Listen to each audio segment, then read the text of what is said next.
I enjoy writing about relationships as it is one of my favorite subjects.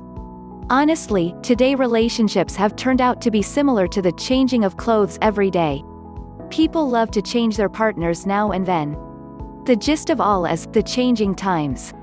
We as human beings have conformed to the practices of the world, and we swing by as the world does.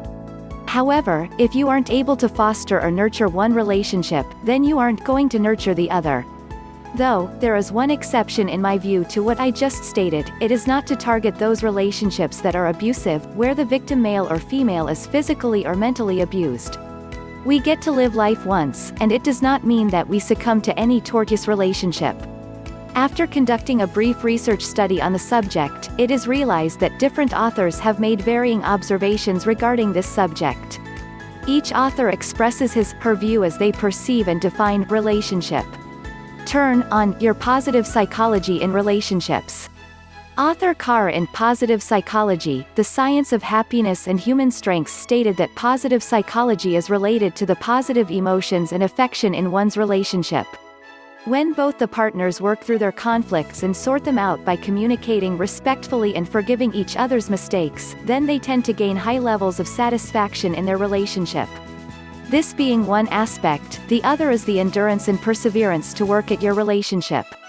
If you love and care about your partner, then it is obvious that you will work towards sharing a positive relationship. Stop seeking perfection in your partner. The realization is important that we are human beings, and none of us is perfect. Therefore, we cannot expect perfection in our partner. There will be certain behaviors that may irritate, or there might be some weaknesses that are too hard to accept, but the bottom line is you have to deal with those behaviors positively without humiliating or demeaning your partner. Rather than reacting impulsively to those behaviors, you can wait for the right time to talk with your partner about certain behaviors that seem annoying. The confrontational talk needs to be non-judgmental so that your partner is a good recipient to your concerns. Overcome the temptation. As we live in a new era, it has become easy to switch partners or move on without giving a thought to your relationship. The biggest temptation nowadays seems to be gap fillers. Gap fillers are those so-called friends who make an entry in your life at just the wrong time.